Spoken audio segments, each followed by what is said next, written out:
அம்பாசமுத்திரம் அருகே மூலச்சி கிராமத்தில் தந்தை மற்றும் 5 வயது மகன் கொலை செய்யப்பட்ட விவகாரத்தில் 6 பேரிடம் போலீசார் விசாரணை மேற்கொண்டுள்ளனர். அண்மை செய்தியாக பார்க்கிறோம்.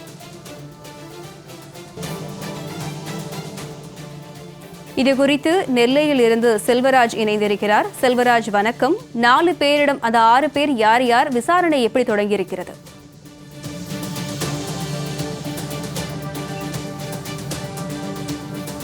நிஷ்மா காயத்ரி, நேற்று தமிழகத்தையே மிக உலுக்கிய சம்பவமாக நெல்லை மாவட்டம் அம்பாசமுத்திரம் அருகே உள்ள பூளைச்சிக்கு கிராமத்துக்கு அருகே உள்ள தந்தை காளிமுத்து, மகன் 5 வயது மகன் ஜெயராஜ் ஆகிய 2 பேரும் படுகொலை செய்யப்பட்ட வழக்கில் இது நாடு முழுவதும் ஒரு பெரும் பரபரப்பை என்பதை ஏற்படுத்தியுள்ளது. இந்த நிலையில் அம்பாசமுத்திரத்தில் உள்ள மூளைச்சி கிராமத்தில் இன்று எந்த வெளியாட்களும் உள்ளே அனுமதிக்கப்படவில்லை. குறிப்பாக இங்கு வரக்கூடிய அனைவர்களும் விசாரணைக்கு பிறகுதான் உள்ளே அனுமதிக்கப்படுகிறார்கள். மேலும் இந்த பகுதி முழுவதுமே ஒரு பதட்டமான சூழ்நிலையாக நிலவிக் கொண்டு இருக்கிறது. மேலும் காளிமுத்தோட மகன் சின்னத்துரை தற்போது படுகாயத்துடன் பாளையங்கோட்டை அரசு மருத்துவமனையில் சிகிச்சை பெற்று வருகிறார். தொடர்ந்து இந்த கிராமம் முழுவதும் நூற்றுக்கணக்கான போலீசார் தற்போது பாதுகாப்பு என்பது அமர்த்தப்பட்டுள்ளார்கள். ஏற்கனவே இந்த வழக்கில் குற்றம் சாட்டப்பட்டுள்ள மகேஷின் மைத்துனரான சின்னத்துரை உள்ளிட்ட 6 பேரை போலீசார் இன்று காலையில் அவர்களை பிடித்து சந்தேகத்தின் பேரில் அவர்கள் 6 பேரும் தனித்தனியாக வைத்து அந்த தனிப்படை என்பது விசாரணை மேற்கொள்ளப்பட்டு வருகிறது. தொடர்ந்து நம்ம அந்த கிராமத்தில் தான் இருக்கிறோம். அந்த கிராமம் முழுவதுமே ஒரு பதட்டமான சூழ்நிலையாக நிலவிக் கொண்டிருக்கிறது. பலத்த போலீஸ் பாதுகாப்பும் இந்த கிராமம் முழுவதுமே போடப்பட்டுள்ளன. இந்த பகுதி முழுவதுமே ஒரு சோகத்தில் ஆழ்ந்துள்ளது. இந்த பகுதி முழுவதுமே தற்போது சோகத்தில் ஆழ்ந்துள்ளார்கள். குறிப்பாக இந்த பகுதி முழுவதுமே வெளியாட்கள் யாரும் உள்ளே அனுமதி இல்லை எனவும் நெல்லை மாவட்ட காவல்துறை என்பது தெரிவித்துள்ளது. குறிப்பாக இந்த பகுதியைச் சேர்ந்தவர்கள் வெளியூருக்கு சென்று நேரடியாக இந்த கிராமத்துக்கு வரும்போது அவர்களுக்கு தீவிர விசாரணைக்கு பிறகுதான் தற்போது இந்த பகுதியில் அனுமதிக்கப்படுகிறார்கள். இது குறித்து காளிமுத்தோட சகோதரர் நம்மகிட்ட பரமசிவம் அவர்கிட்ட பேசுவோம். ஐயா, வணக்கம். குறிப்பாக இந்த சம்பவம் உண்மையிலே தமிழகம் மட்டுமல்ல, நாடு முழுவதும் ஒரு மிகப்பெரிய ஒரு அதிர்வலை ஏற்படுத்தியுள்ளது. குறிப்பாக 5 வயது சிறுவன் உட்பட தந்தை படுகொலை செய்யப்பட்ட சம்பவம் எப்படி பாக்குறீங்க? இது தொடர்பாக காவல்துறை என்ன நடவடிக்கை எடுக்கணும்? களிமண் நடவடிக்கை எடுத்தால் தான் நாங்கள் பாடியை வாங்குவோம். நாங்களே இழப்பு 5 வயசு பையனை பைக்கில் உளுந்தம்போல அவனை ஓடி போய் நெரிச்சிருக்காங்க. தலையை திருக்கி போட்டுருக்காங்க. தலையை திருக்கி போட்டு அதுக்கப்புறம் அவன் காளிமுத்தை கொடூரமாக காரை வச்சு இடிச்சு மோதி அவன் மேலே கேஸ்மே 10 வருஷம் ஆச்சு. ஃப்ரீயாக தான் இருந்தப்பல. இப்ப நீங்க இப்ப கைது செய்தாதான் அந்த உடலை வாங்குன்னு சொல்லிருக்கீங்க. இப்ப காவல்துறை தரப்புல என்ன சொல்றாங்க? யாரையாவது கைது பண்ணிருக்குன்னு சொல்லிருக்காங்களா? உங்ககிட்ட என்ன தகவல் சொல்லி? நம்மகிட்ட இன்னும் தகவல்னு சொல்லல. கைது பண்ணணும்னு தகவல் சொல்லல. அவங்க கைது பண்ணுங்க சார். அதில் அவங்க கைது பண்ண வர நம்ம பாடியவங்க கூட பச்சை தண்ணியும் குடிக்க மாட்டோம். அந்த போராடி இருக்கோம். குறிப்பாக தொடர்ந்து இது போன்ற ஒரு சம்பவம் நடைபெற்று வருகிறது. காவல்துறை மெத்தன போக்கு இருக்கா? இல்ல குறிப்பா அந்த கார் ஏற்கனவே 2 நாளா நிற்கப்பட்டதா அந்த ஒரு இடத்துல சொல்லியிருக்காங்க. 3 நாளா நின்றுருக்கு. ஆனா காவல்துறையிட்ட அந்த காரு பக்கத்து வீட்டுக்காரன் சொல்லியிருக்காப்ல, ஒரு கார் நிக்கி அப்படின்னு சொல்லியிருக்காப்ல. காவல்துறை உடனே பார்த்து வீரநூல் ஸ்டேஷன்ல போய் பார்த்துருப்பாங்கன்னா, வீரன் ஸ்டேஷன்ல 1 கிலோமீட்டர் இருக்கும் காருன இடம். பார்த்துருப்பாங்கன்னா திருப்பி கல்லூரி ஸ்டேஷனுக்கு கிடைச்சுன்னா நாங்கள் அந்த கல்லூரி போலீஸ் எங்கிட்ட சொல்லி அங்கே சுதாச்சிருப்போம். சரி, இந்த மாதிரி வராப்புல நம்ம ஒதுங்கி இல்லாமல் சொல்லி போயிருக்கான். இவன் திடீர்னு நேத்தான் வேலைக்கு போயிருக்காப்புல, கூலி வேலைக்கு போயிருக்காப்புல. வீட்டுக்காரி நடவேட்டாப்புல பச்சை பையனை கொண்டு போய் சரி எங்கேயும் குளத்துல வந்துடக்கூடாது அப்படின்னு சொல்லி கொண்டு போய் வேலை பார்த்துட்டு கையோட கொண்டு இருக்காப்புல. ஒன்று பேரும் காரோட தூக்கி அடிச்சு கழுத்து நெரிச்சு தூக்கி போட்டானு.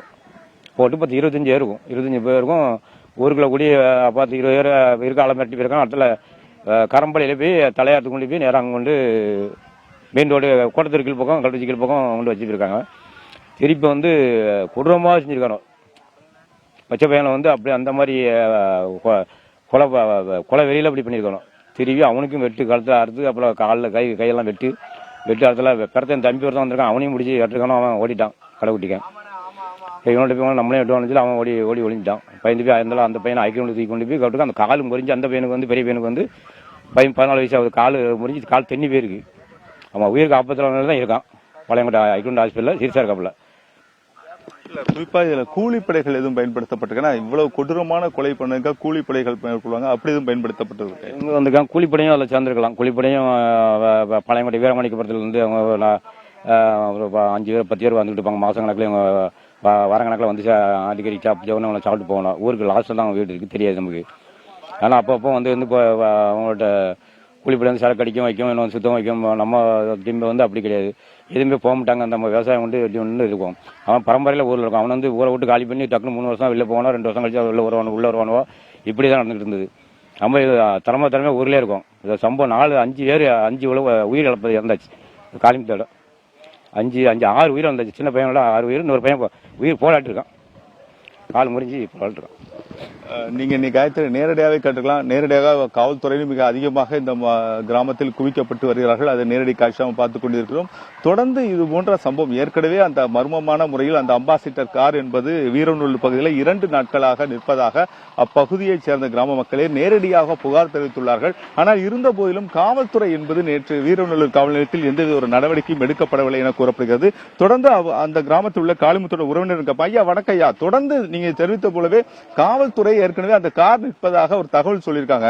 ஆனா காவல்துறை நடவடிக்கை எடுக்காத காரணம் இது போன்ற சம்பவம் நடந்திருக்கு. என்ன நடந்தது சொல்லுங்க ஐயா? காரணம் நல்லா எடுக்காங்க. ஈச்சாங்குளத்துக்கு வடபுறம் கார் ஒரு வாரமா நின்றுருக்கு. மகேஷ் கார்னு வேற சொல்லி வீரநல்லூர் ஸ்டேஷன்ல கம்ப்ளைண்டும் பண்ணியிருக்காங்க. கம்ப்ளைண்ட் பண்ணதோ காரை பார்த்துட்டு மகேஷை எடுத்துட்டு போங்கன்னு சொல்லியிருக்காங்க. காரை எடுக்கல, வைக்கல. அதுக்கு பிறகு இந்த சம்பவம் நடந்த பிறகு அதுக்கு பிறகு அந்த வீட்டுக்காரங்களை கூப்பிட்டு விசாரிக்காங்க. அப்ப நான் அன்னைக்கே சொன்னேனே, ஏன் நீங்க எடுக்கல அப்படின்னு சொல்லி அந்த வீட்டுக்காரங்க சொல்லிட்டு போறாங்க. அப்ப இந்த வீரநல்லூர் ஸ்டேஷன்ல யாருமே அதை கண்டுகிடல. அப்ப இந்த கார் அன்னைக்கு அவங்க எடுத்திருந்தால் நம்ம இதுக்கு இன்னைக்கு பிடிச்சிருக்கலாம்ல, தெரிஞ்சிருக்கும். திண்டுக்கல்ல மச்சான் 2 வெட்டிட்டாங்க, பெருமாள் வெட்டிட்டாங்க, பவனாசத்தை வெட்டிட்டாங்க. அதுக்கு முன்ன இங்க இந்த ஊருக்குள்ளே இந்த 4 முக்கு ரோட்ல சுப்பிரமணியம் வெட்டிட்டாங்க. இது பெருமாள் பாண்டிய இருக்கும் போல. சரி இருக்கட்டும், அது ஒரு 50 நடந்துட்டு. ஏன்னா இப்போதைக்கு நேற்று இவ்வளோ கார் இருக்க அளவுக்கு இந்த வீரநல்லூர் ஸ்டேஷன்ல தெரிஞ்சிருக்கு. இந்த ஒரு காவல் அதிகாரியா இருந்துட்டு எதுக்கு ஒரு வீட்டுக்காரங்க போய் மெனக்கிட்டு சொல்லியிருக்காங்கல்ல, என் வீட்டு முன்னாடி 4 நாளா கார் நிற்குன்னு சொல்லியிருக்காங்க. போன வாரம் திங்கக்கிழமை சொல்லியிருக்காங்க. இந்த காரை எதுக்கு எடுக்காம இருந்தாங்க ஸ்டேஷன்ல? எதுக்கு எடுக்கல? நேற்று இந்த கார் சம்பவத்தில் இருக்குன்னு சொல்லி இந்த காரை கொண்டு காட்டுறாங்க. அப்ப அவங்க வீட்டுக்காரங்களை கூப்பிட்டு கேட்கும்போது அந்த வீட்டுக்காரங்க பதில் சொல்றாங்க, நான் உங்ககிட்ட கம்ப்ளைண்ட் பண்ணியிருந்தோம்னா நீங்க நடவடிக்கை எடுக்கலாம், இப்ப எதுக்கு என்னைய கூப்பிட்டு கேட்கன்னு சொல்லி அவங்க கேட்காங்க. அப்ப இது காவல்துறை முறையா செஞ்சுட்டா இல்ல இப்போ என் குடும்பம் அழிக்கிறதுக்கு காவல்துறை இருந்து ஒத்துமையா செய்தா நடவடிக்கை தானே? கண்டிப்பா தானே நடவடிக்கை, அது உண்மை தானே? ஏன்னா உங்க வீட்டு முன்ன ஒரு கார் நிக்குன்னா அப்ப இந்த கார் எங்க இருக்கு, யார் காருன்னு கேட்காங்க. மகேஷ் காருன்னு சொல்லியிருக்காங்க. அப்ப அந்த காரை எடுத்துட்டு போக சொல்லுங்க மட்டும் காவல்துறை அதிகாரி சொல்லியிருக்காங்க. கைது பண்ணிருக்காங்களா? கைது பண்ணல, யாருமே கைது பண்ணல. ஒரு நேரடியாக நாம் பார்க்கலாம். குறிப்பாக இந்த கிராமம் முழுவதுமே ஒரு பதட்டமான சூழ்நிலையாக நிலவி கொண்டு இருக்கிறது.